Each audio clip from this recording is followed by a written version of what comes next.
When you think of flies, what comes to mind is likely the tiny gray or brown creatures that make their way into your house and buzz around, looking for a quick snack in your kitchen.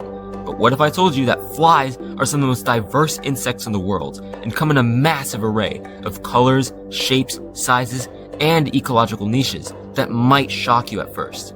From tiny herbivores to giant apex predators, there are hundreds of thousands of different species of flies all around the world, and many of them are bound to be extremely strange. I'm Mikey Green, and my goal is to show just how little we know about the creatures that live their hidden lives around us every day. Today, we're making a trip through the tropical habitats of South Florida in search of 5 of the strangest flies you've never heard of. Our adventure starts with a beautiful fly that you've probably seen in your own backyard, but might not have known what it was. Alright, right behind me here in these bushes is a whole bunch of different individuals of different species in a family of flies that is so unusually beautiful that even though you've probably seen them, you might not have known they were flies.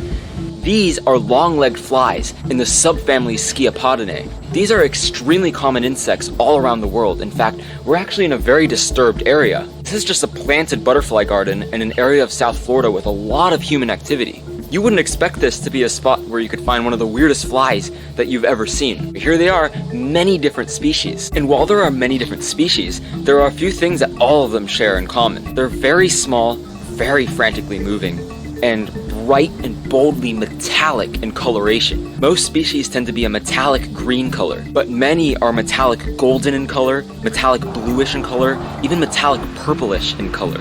Some even have patterning on their wings. Something really interesting about them that you might not be able to judge by their really beautiful appearance and tiny size is that they're actually predatory. If you look really closely at their face, they actually have a little spike underneath their face in between their eyes. They actually use this to catch their prey, which is usually smaller fly species, although I've seen them take down like leaf hoppers and other small insects. There are hundreds of different species of Sciapodinae found all around the world. And South Florida is home to quite a large diversity of them. Right behind me right here, there are many different species in the genus Condylostylus and Amblypsilopus. Some of the really cool ones behind me are these ones called Condylostylus quadricolor, which have these banded wings. Condylostylus mundus, where the males are some of the brightest blue you'll ever see on an insect. But that just barely scratches the surface of the amazing diversity of long-legged flies found just in this little patch of bushes in this butterfly garden behind me. So let's leave these beautiful flies back to hunting small insects and keep looking for some even stranger flies. That long-legged fly was absolutely gorgeous, but I know that there are some flies that could get even weirder. To find these though, we'll need to step foot into some real undisturbed habitat. This tropical hardwood hammock habitat is home to some strange endemic creatures, but not too many are weirder than this unusually bright red fly. Right behind me in this dark shaded bushy area are a bunch of these really interesting looking flies, and some of my favorite flies I've ever seen, the Scarlet Hoverfly. This is an absolutely unmistakable fly species. It is bright red, and when the sun hits it, it is just a beautifully brilliant red color with these kind of metallic purple spots on it even. There is nothing else around with this kind of overall slender appearance as well as that bright red coloration. While the adults are herbivorous, feeding on flower nectar, the larvae, just like most other hoverflies, are carnivorous. And this species, as well as many other related species in the tribe Serfini, will lay their eggs on plants that are infested with insects like scale insects, aphids, mealybugs, stuff like that. And the larvae actually eat those other insects. So hoverflies are very beneficial to have in your garden. Not only because the adults are pollinators, but also because the juveniles will take care of pest populations on your plants. The reason that this family is known as hoverflies, and the reason this one's called the Scarlet Hoverfly, is because oftentimes they will hover in place. They do this to scan out the area for predators, potential spots to perch and rest, potential spots to nectar, and potential spots to lay their eggs. One thing I've noticed about Scarlet Hoverflies is that they're actually really curious and will come right up to my face, my arms, my camera, and just explore. So let's leave these absolutely beautiful hoverflies be and see what other strange flies we could find. Believe it or not, that Scarlet Hoverfly isn't even the weirdest flower nectar drinking fly species in the state of Florida. In the scrubs and sandy pine forests of Florida lives a fly so strange in appearance, you might just think it's a bee when first stumbling across it. Right behind me here in this sandy pine area is a huge diversity of different species of bee flies, or members of the family Bomboliidae. this is an extremely unusual family of flies, in that they basically live their entire lives like that of a solitary bee. Most species in the Bomboliidae are bee mimics, like most of the ones behind me here. And when you see them flying around, hear their wing buzzing, and even see their striped coloration, it can be really easy to mistake these Bombolian flies for bees. They are also quite important pollinators for these ecosystems, as even though they're at the different species, this is variable in length, they all have a proboscis at the front of their face that they use to drink flower nectar. Their entire body is covered in setae, which are these little scales or hairs that are colored to give these different species their different appearances. Usually these setae are black and yellow or orange, and many Bomboliidae also have marked wings too.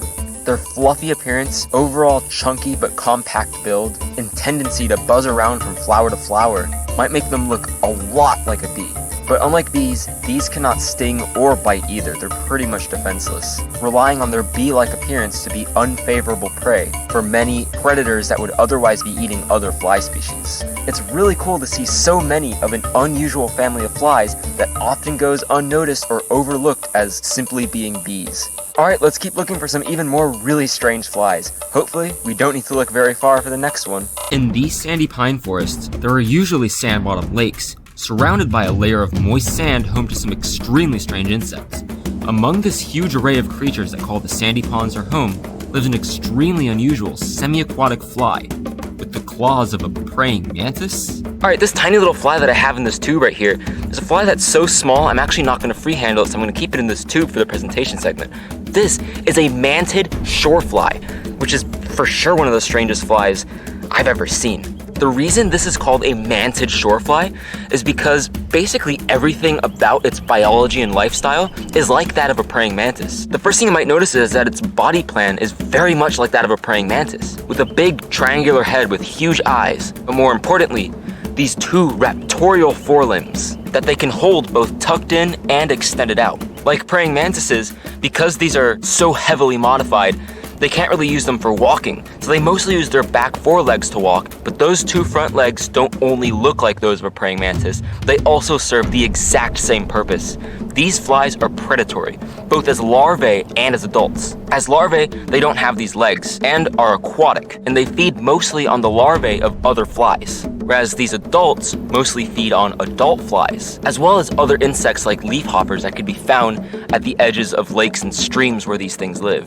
So let's let this absolutely incredible fly go and keep looking for some even stranger flies. Alright, we've reached it, the #1 spot. A spot reserved for an insect so strange it sticks out like a sore thumb from the rest of its fly cousins. The species we're out in the South Florida marsh habitat looking for is one of the largest insect predators in the area, sounding like a helicopter as it flies over, and defying the odds for a fly by being able to take down even bees and wasps. After all the searching for what the weirdest fly you've never heard of is, we've finally come across our main target. Right here, we have ourselves what is, in my opinion, the strangest fly ever. This is a hanging thief, a weird group of flies that can be found out in open marshy areas where they often will perch on tall blades of grass. Now you might be wondering, why is this called a hanging thief? Well, the thief part comes from the fact that this is a member of the robber fly family. This, in my opinion, is the strangest of the robber flies, because they have an eating tactic that is unlike any other insect ever. These hanging thieves will use one or two of their front legs and hang from the bottom of a blade of grass or a branch, and use the other 4 longer legs on the back to hold their prey, which is usually bees and wasps, out in front of them. And then they'll use that very long and thin and sharp proboscis to inject their prey with a neurotoxic venom and then suck the insides of the prey out. Now, the reason that these guys will hang off of branches to eat their food is because their prey items are often also venomous animals that can fight back. If this thing had shorter legs, then a bee or wasp that it's eating could easily wrap around and sting it right in the face when it's eating. But these things have evolved unusually long legs for robber flies, and also an unusually long proboscis to make up for this. If they hold their prey as far away from their face as possible to eat, the prey won't be able to sting back, and these things are protected just fine while they're eating potentially dangerous insects. This really is one of the most incredible flies I have ever seen. It's hard to believe, looking at this thing, that this is a fly. I mean, some of the other species on our list they look like the overall body plan of a fly, but just have some weird thing that they do, or just look very strange. But this barely even looks like a fly at this point. This thing is just so perfectly evolved for its very niche way of hunting that it has developed some of the strangest adaptations I've ever seen on an insect. It is time to let this absolutely gorgeous Diogmedes salutans hanging thief fly go. And I hope you enjoyed coming along this adventure with me, finding some of the strangest flies that you've never heard of. If you enjoyed coming along on this adventure with me and would like to see more videos like this in the future, then make sure to leave a like on this video. But for now, I suggest checking out this video right here, where we find some really strange flies and much more in South Carolina. See you there!